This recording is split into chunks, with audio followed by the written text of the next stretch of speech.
গল্পদাদুর আজকের বিশেষ নিবেদন হিমাদ্রি কিশোর দাশগুপ্তর লেখা নিব ভাঙা কলম।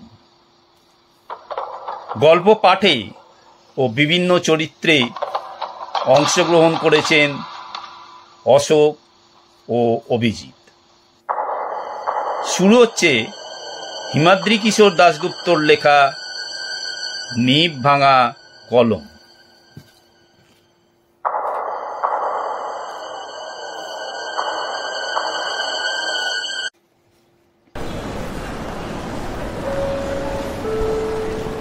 ভবতোষবাবু অফিস পেটটা যখন পার্ক স্ট্রিটে কলমের দোকানটাতে গিয়ে পৌঁছলেন তখন সন্ধ্যা নাব্য করছে। দোকানের মালিক সুধাময় বাবু হেসে বললেন, আরে মশাই, আপনার এত দেরি হলো কেন আসতে? আজ আমার একটা নিমন্ত্রণ আছে, এখনই দোকান বন্ধ করতে যাচ্ছিলাম।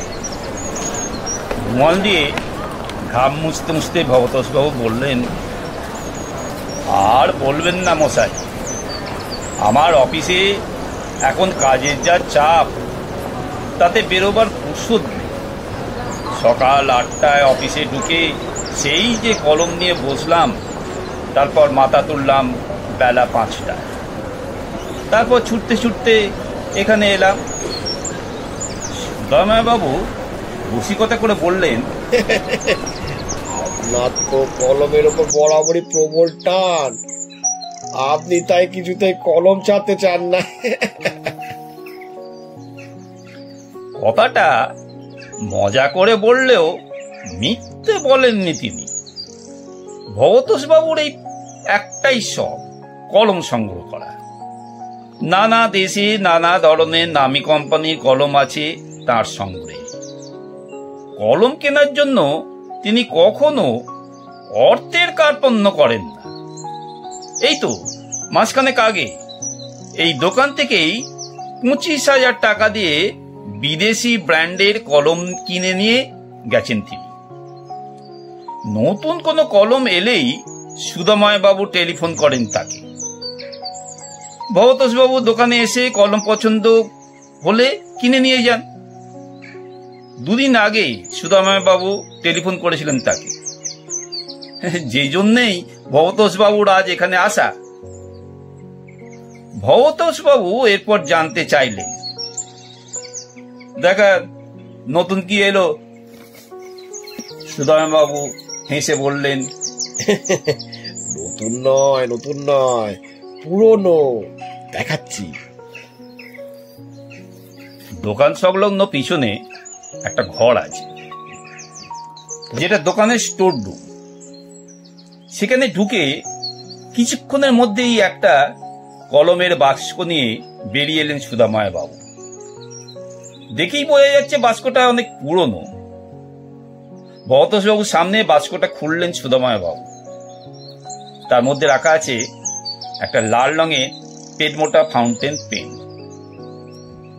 কলমটা ভবতোষবাবুর হাতে তুলে দিয়ে সুধাময় বাবু বললেন,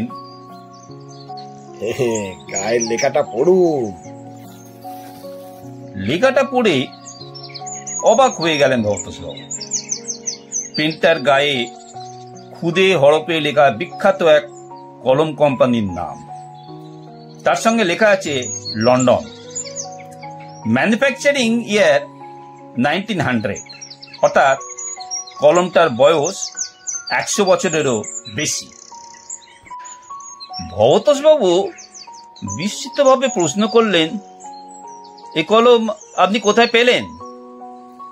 সুধাময়বাবু বললেন,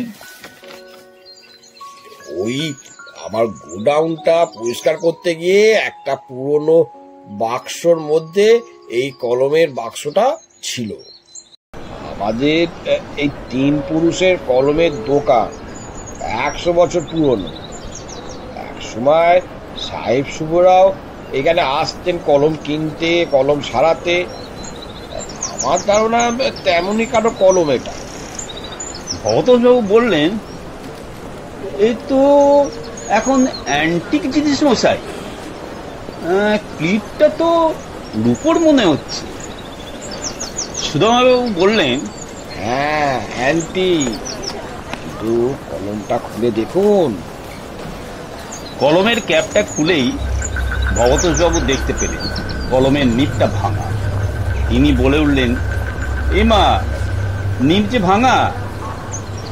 সুদামাবাবু বললেন, হ্যাঁ ভাঙা। আমার ধারণা কেউ সে সময় কলমের নিবটা পাল্টাবার জন্য দোকানে কলমটা দিয়ে গেছে, তারপর আর নিতে আসেনি। এই কথা বলার পর সুদামাবাবু বললেন, তবে কলমের ভাঙা হলেও এটার অন্য মূল্য আছে এখন। এটা আপনাকে উপহার দিতে চাই। আমি একবার চেষ্টা করে দেখব বিদেশে এই নিব পাওয়া যায় কিনা। যদি পাওয়া যায় তবে তো আর কথাই নেই। ভবতোষবাবু তার কথা শুনে বললেন, কিন্তু আমাকে কেন?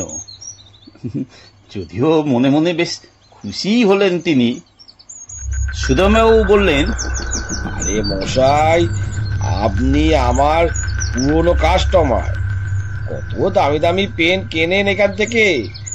তাছাড়া এই জিনিসের মর্ম সবাই বুঝবে না, তাই এটা আপনাকে উপহার দিলাম। ভবতোষবাবু বললেন, ধন্যবাদ আপনাকে, আপনার উপহার আমি গ্রহণ করলাম।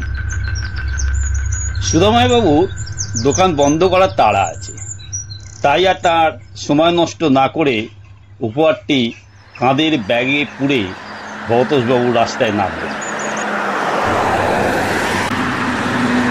কলমের দোকান থেকে বাইরে বেরিয়ে রাস্তা পেরোলেন ভবতোষবাবু।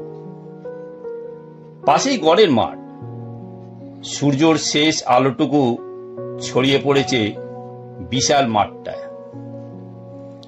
একসময় ছাত্রাবস্থায় যখন তিনি ইউনিভার্সিটিতে পড়তেন, তখন তিনি বন্ধুদের সঙ্গে ইউনিভার্সিটি পালিয়ে এই গড়ের মাঠে এসে আড্ডা দিতেন। কোথায় হারিয়ে গেছে সেই সব সোনালী দিন। মাঠের দু এক জায়গাতে ছেলের দল খেলা করছে, কিন্তু বিশাল মাঠটাকে ফাঁকাই বলা যায়। মাঠটা যেন ডাকছিল ভবতোষবাবুকে।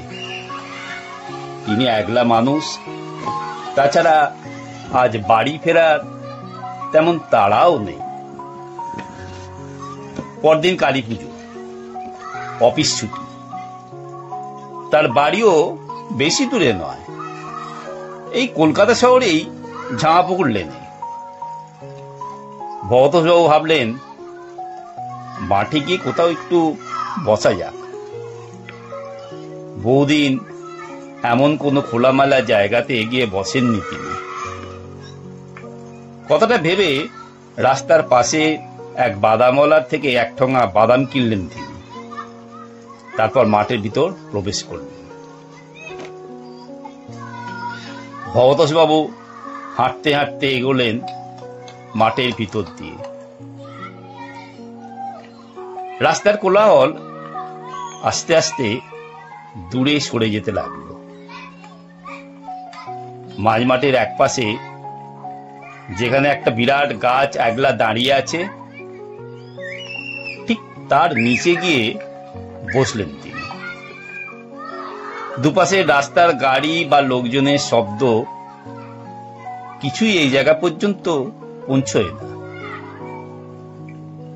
গাছের তলায় বসে প্রথমে বাদাম খেতে লাগলেন ভবতোষবাবু। সন্ধ্যা নামবে, তিনি দেখলেন মাঠে যারা খেলছিল সেই ছেলের দল ব্যাট উইকেট গুটিয়ে এবার বাড়ি ফেরার পথ ধরল। ভবতোষবাবু মনে হলো কলমটা আবার একবার দেখা যাক। কাঁধের ঝোলা ব্যাগ থেকে কলমের বাস্কটা বের করলেন তিনি। তারপর বাস্ক খুলে কলমটা নিয়ে ঘুরিয়ে ফিরিয়ে দেখতে লাগলেন। তার ক্যাপটা খুলে ভাঙা নিবটা ভালো করে দেখতে দেখতে তিনি ভাবতে লাগলেন যে সুধাময় বাবু যদি এর নিপটা জোগাড় করতে পারেন তবে বেশ হয়, আর যদি নাও পারেন তবুও জিনিসটা অমূল্য। দ্রুত অন্ধকার নামতে শুরু করেছে চারপাশে। রাস্তার দিকে বাতি স্তম্ভগুলো জ্বলে উঠতে শুরু করেছে। কালী পুজোর আগের দিন, আজ আবার ভূত চতুর্দশীর রাত, চাঁদ উঠবে না। বাড়ি ফিরে আজ আবার 14 প্রদীপ জ্বালাতে হবে। দূরে রাস্তার গায়ে আলোগুলো জ্বলে উঠতে দেখে কথাটা মনে পড়ল ভবতোষবাবুর। এবার তবে তাকে উঠতে হবে। হঠাৎ কিছুটা তফাৎ থেকে একটা কণ্ঠস্বর কানে এলো তার। খাঁটি বিলেতি কলম। ভবতোষবাবু তাকিয়ে দেখলেন কোথা থেকে যেন একজন এসে দাঁড়িয়েছেন তার কয়েক হাত দূরে। লোকটার পরনে ধুতির ওপর হাফ শার্ট, পায়ে চপ্পল। লোক না বলে তাকে যুবক বা ছেলেই বলা যায়। সম্ভবত কৈশোর পেরিয়ে সদ্য যৌবনে পদার্পণ করেছে সে। ছেলেটা এক দৃষ্টে তাকিয়ে আছে ভবতোষবাবুর হাতের কলমের দিকে। তার ঠোঁটের কোণে যেন আবছা হাসির রেশ। তাকে দেখে ভদ্রঘরের ছেলে বলেই মনে হলো। তবে আজকাল এ বয়সের ছেলেরা কেউ ধুতি পরে না। ভবতোষবাবু নিজে বরাবর ধুতি পাঞ্জাবি পরেন, তাই ছেলেটার পোশাক দেখে ভালো লাগলো তার। ভবতোষবাবুর বয়স 60-এর কাছে। ছেলেটা যেহেতু তার অনেক ছোট, তাই তাকে তিনি তুমি সম্বোধন করে মৃদু বিস্মিতভাবে প্রশ্ন করলেন, কিভাবে বুঝলে এটা বিলাতি কলম? তুমি কলম চেনো? ছেলেটা জবাব দিল, না, সব কলম চিনি না, তবে এই কলম আমি দেখেছি। ভবতোষবাবু প্রশ্ন করলেন, তুমি কি করো? কোথায় থাকো? এমন কলম কোথায় রেখেছ? ছেলেটা একটু ইতস্তত করে বলল, আমি ঢাকা বিশ্ববিদ্যালয়ের ছাত্র। কথাটা শুনেই ভবতোষবাবু বললেন, বেশ বেশ, কলকাতায় বেড়াতে এসেছো বুঝি?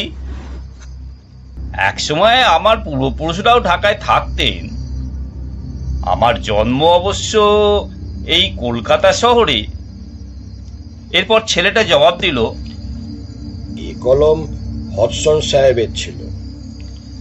ভবতোষবাবু জানতে চাইলেন, হডসন সাহেব কে?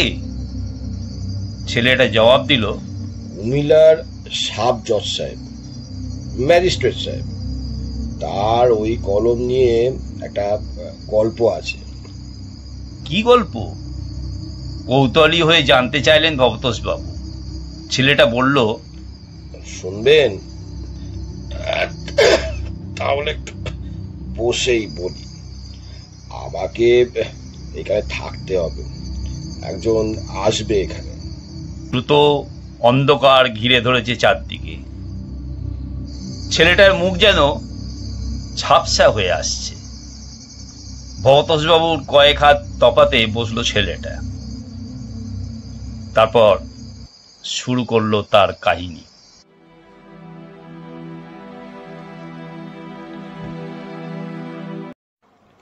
আজ থেকে প্রায় 100 বছর আগের ঘটনা। 1920 সন। ব্রিটিশ রাজশক্তি তখন নিপীড়ন চালাচ্ছে ভারতবর্ষের বুকে, আর ব্রিটিশ শাসনকে উৎখাত করার জন্য শুরু হয়েছে সশস্ত্র বিপ্লবী আন্দোলন। আর তাতে ঝাঁপিয়ে পড়ছে অবিভক্ত বাংলার যুব সমাজ। স্কুল কলেজ থেকে বেরিয়ে দেশ ও মাতৃকাকে পরাধীনতার গ্লানি থেকে মুক্ত করতে বিপ্লবী আন্দোলনে যোগ দিচ্ছে ছাত্ররা। তারা মারছে এবং মরছে। 1908 সালে ফাঁসিতে দড়িতে গলায় পড়েছেন ক্ষুদিরাম বসু। শহীদ হয়েছে প্রফুল্ল চাকি, প্রফুল্ল চক্রবর্তী সহ চেনা অচেনা অনেকে। ব্রিটিশ পুলিশের ফাঁসির দড়ি বা বন্দুকের গুলি কিছুই দমাতে পারছে না বাংলার দামাল ছেলেদের, যেন দেশের জন্য শহীদ হওয়ার জন্য জন্মেছে তারা। কলকাতার অনুশীলন সমিতির শাখা হিসেবে 1905 সালে ঢাকাতেও বিপ্লব সংগঠনের অনুশীলন সমিতি প্রতিষ্ঠিত হয়। ঢাকা বিশ্ববিদ্যালয়ের বহু ছাত্র যোগ দেয় তাতে। তেমনই এক ছাত্র ছিল মৃগাঙ্ক চাগলাদার। 16 বছর বয়স, বিশ্ববিদ্যালয়ের 2য় বর্ষের ছাত্র। ছেলেবেলায় বাবা মা মারা গিয়েছিল তার। নিকট আত্মীয় বলতে তার আর কেউ ছিল না। দুঃসম্পর্কে এক মামার বাড়িতে কাজকর্ম করে দেবার বিনিময় থাকত সে। তারপর সে বিশ্ববিদ্যালয়ের হোস্টেলে উঠে এসেছিল। মেধাবী ছাত্র বলে কিছুদিন জল পানি পেত, আর 2টো দোকানে খাতা লেখার কাজ করত, তাতেই চলতো তার।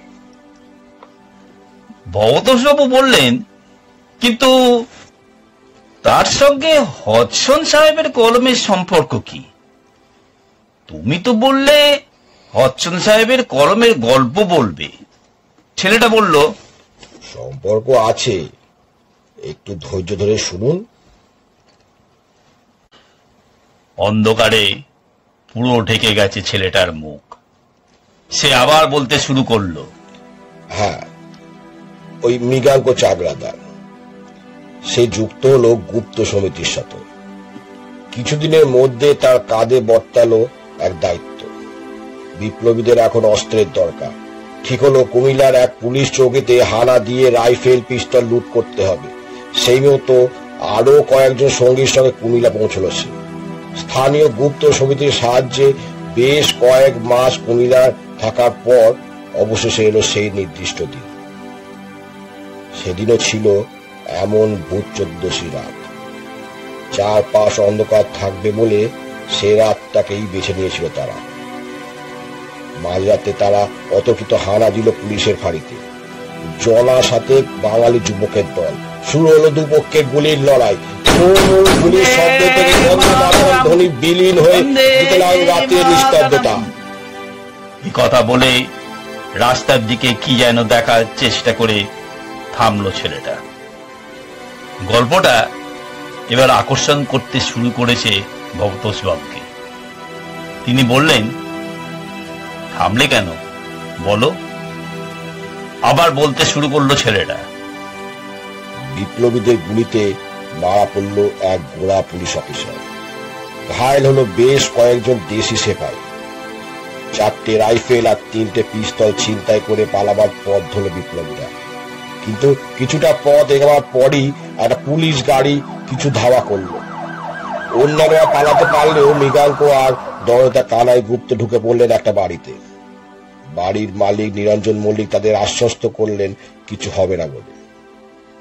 ঘটনার পর দিন পুলিশ বিজ্ঞাপন দিল যে যদি কেউ বিপ্লবীদের কোনো খবর দিতে পারে তবে তাকে 100 টাকা পুরস্কার দেওয়া হবে। আর মাত্র এই 100 টাকার লোভে বাড়ির মালিকের শ্যালক পুলিশকে খবরটা জানিয়ে দিল। ধরা পড়ে গেল 2 বিপ্লবী। এ পর্যন্ত বলে আবারও মাঠের একপাশে রাস্তার দিকে তাকিয়ে চুপ হয়ে গেল ছেলেটা। ভবতোষবাবু বলে উঠলেন, হ্যাঁ তারপর তারপর?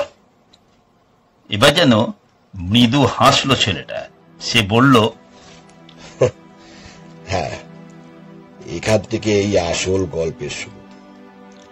প্রথমে জেলে নিয়ে যাওয়া হয় 2 বিপ্লবীকে। অন্য সঙ্গীদের নাম বার করার জন্য তাদের উপর শুরু হলো অকথ্য অত্যাচার। কিন্তু একটাও নাম বা খবর বার করতে পারল না তারা। অবশেষে মামলা উঠল হডসন সাহেবের কোর্টে। খুন, লুণ্ঠন, রাজদ্রোহিতার মামলা। হডসন সাহেবের কোর্টে মামলা ওঠা মানেই ফাঁসি অথবা দ্বীপান্তর। এদের পক্ষে যাবজ্জীবন সাজা। বিপ্লবীদের সাজা দিয়ে ইতিমধ্যে নাম কামিয়েছেন কুখ্যাত হডসন সাহেব। বিচারের নামে কিছুদিন ধরে প্রহসন চলল। তারপর এলো সাজার ঘোষণার দিন। কাঠগোড়ায় দাঁড়িয়ে দুই দেশপ্রেমিক বাঙালি যুবক আর বিচারকের আসনে লালমুখ হদসন সাহেব। সাহেব কি রায় দিতে যাচ্ছেন তা বুঝতে অসুবিধা হলো না দুই বিপ্লবী, কারণ বিচারক তার চেয়ারে বসার আগেই একজন আর্দালি প্লেটের মতো দেখতে একটা পাথর এনে রেখে গিয়েছিল তার টেবিলে। বিচারক তার টেবিলে এসে বসলেন, তারপর আদেশনামা পাঠ করলেন। কানাইয়ের ফাঁসি, আর মৃগাঙ্ক তখন 18 বছর হয়নি বলে সাজা কিছুটা কম, যাবজ্জীবন দ্বীপান্তর। রায়দানের পর হদসন সাহেব আসামিদের কাছে জানতে চাইলেন, তোমাদের কিছু বলার আছে? তার কথা শুনে মৃগাঙ্ক চিৎকার করে বলে উঠল, তুমিও বাঁচবে না সাহেব, দরকার হলে প্রতি জন্মে তোমাকে মারবো আমি। ইহলোক বা পরলোক কোনো লোকেই আমার হাত থেকে বাঁচবে না তুমি। সাহেবের তাচ্ছিল্য হাসি হাসলেন, তারপর নিজের ওই কলম দিয়ে ফাঁসির আদেশে সই করে পাথরের চাকতিতে চাপ দিয়ে নিব ভেঙে ফেলল।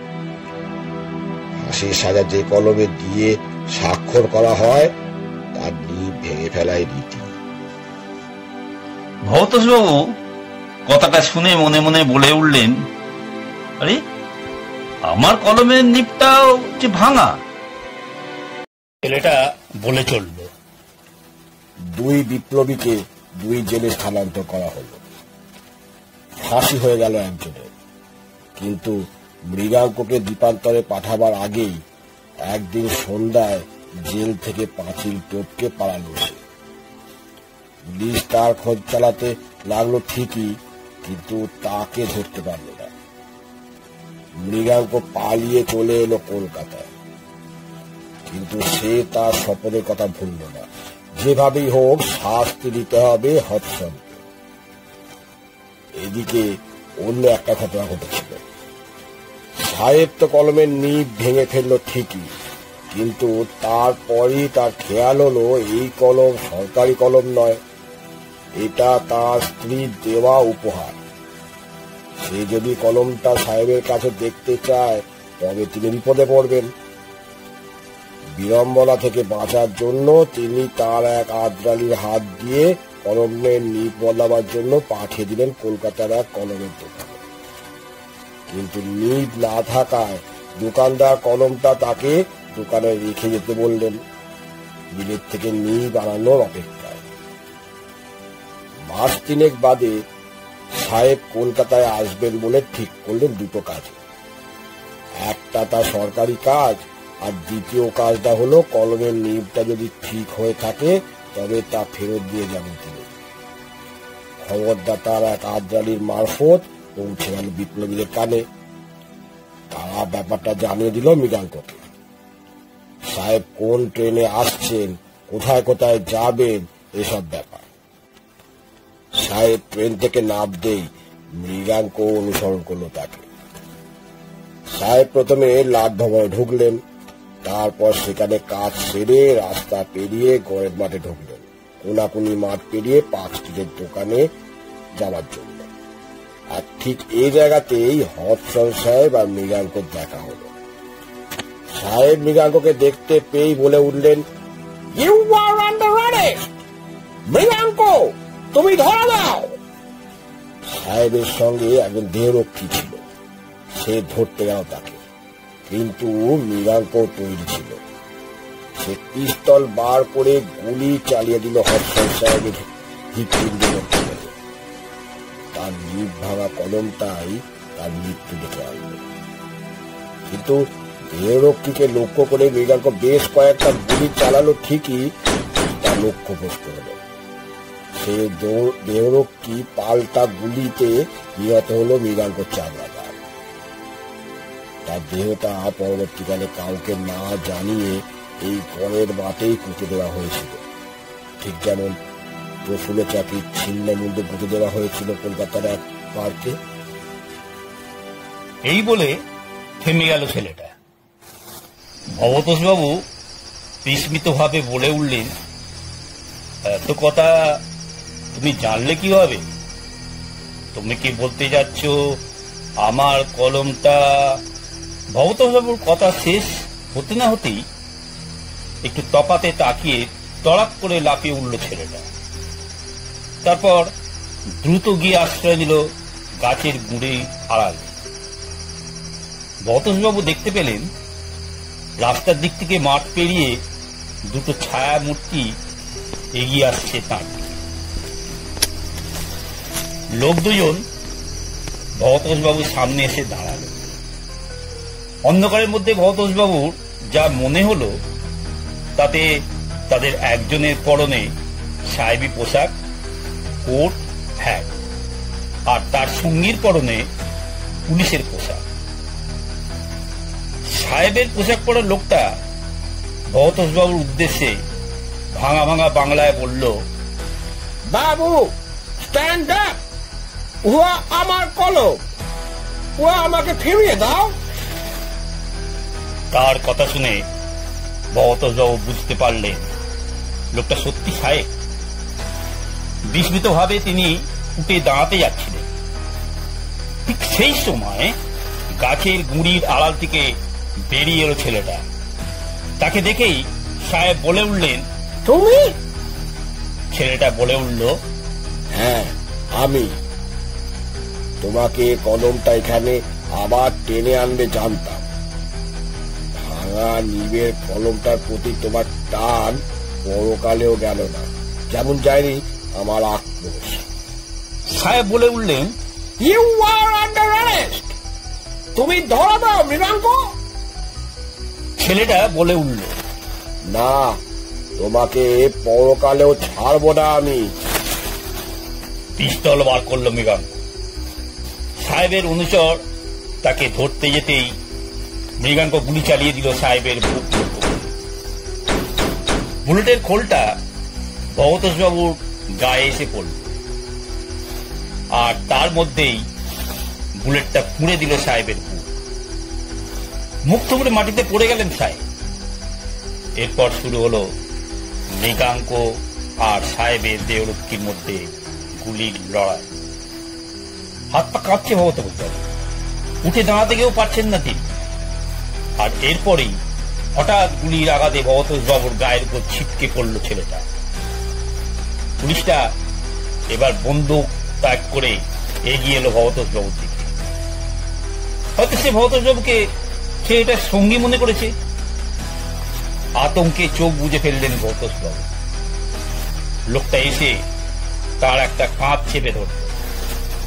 কাঁধ ধরে ঝাঁকাতে ঝাঁকাতে এরপর যেন সে বলতে লাগলো, উঠে পড়ুন, উঠে পড়ুন। তাহলে লোকটা গুলি চালাবে না? ভয়ে ভয়ে চোখ খুললেন ভবতোষবাবু। তিনি চোখ মেলে দেখলেন তার সামনে একজন পুলিশ দাঁড়িয়ে আছে ঠিকই, কিন্তু একটু আগে দেখা সাহেবের সঙ্গী সেই পুলিশ নয়। সাদা ইউনিফর্ম পরা কলকাতা পুলিশের একজন অফিসার, আর তার সঙ্গে একজন কনস্টেবল। অফিসার ভদ্রলোকই তার কাঁধ ধরে ঝাঁকাচ্ছিলেন। একটু থতমতকে কলম, বাক্স আর ব্যাগটা নিয়ে উঠে দাঁড়ালেন ভবতোষবাবু। তার কানে এখনো বাজছে গুলির শব্দ।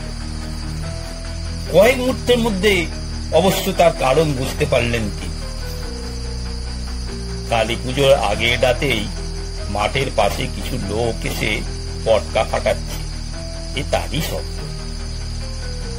ভবতোষবাবুকে পুলিশ অফিসার প্রশ্ন করলেন, আপনি কি করেন, কোথায় থাকেন? তিনি জবাব দিলেন, এই ঝামাপুকুর লেনে থাকি, ডালহাউসির এক সরকারি অফিসারের চাকরি করি। পরিচয়পত্র দেখাবো? পুলিশ অফিসার সম্ভবত অনুমান করলেন যে সত্যি বলছেন ভবতোষবাবু। তিনি বললেন, থাক, দরকার নেই। মাঠে হাওয়া খেতে খেতে বসে ঘুমিয়ে পড়েছিলেন বুঝি? অনেকক্ষণ অন্ধকার নেমেছে, দিনকাল ভালো না, একলা মাঠে বসে থাকা ঠিক না। যান, বাড়ি যান। পুলিশ অফিসারকে ধন্যবাদ জানিয়ে পেনের বাস্কটা ব্যাগে পুরে হাঁটতে হাঁটতে রাস্তায় উঠলেন ভবতোষবাবু। তারপর বাড়ি ফেরার জন্য একটা ট্যাক্সিতে চেপে বসলেন। উজ্জ্বল আলোকময় কলকাতার রাস্তা। চারপাশে তাকিয়ে দেখতে দেখতে তিনি ভাবলেন তার দেখাটা নিশ্চয়ই স্বপ্ন ছিল।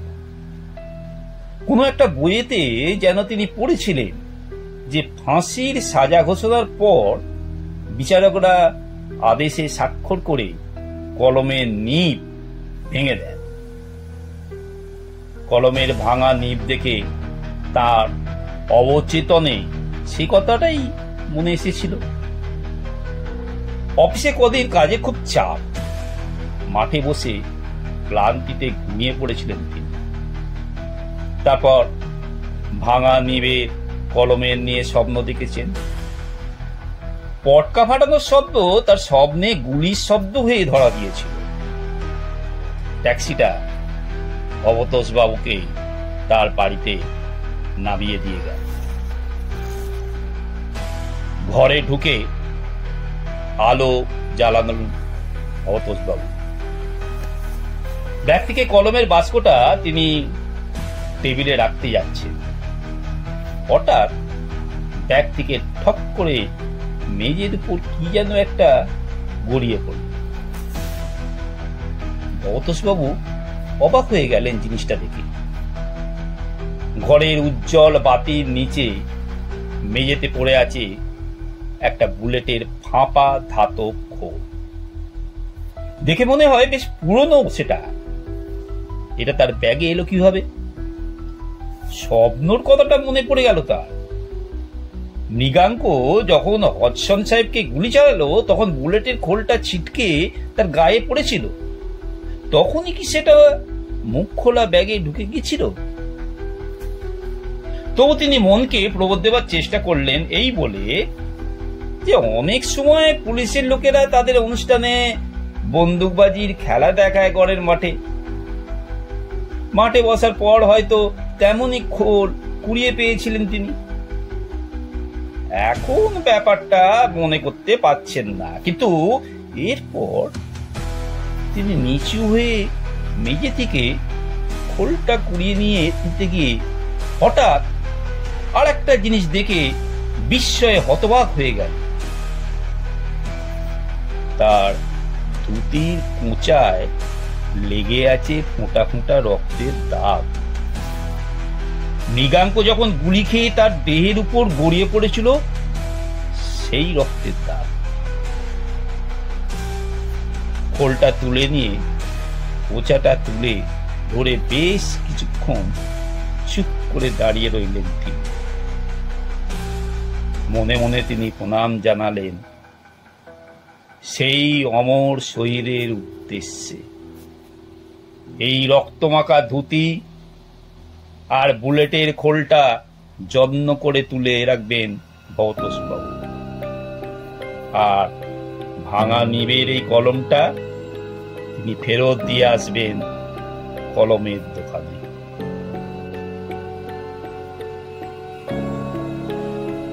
এতক্ষণ হিমাদ্রি কিশোর দাশগুপ্তর লেখা নিব ভাঙা কলম শুনছিলেন।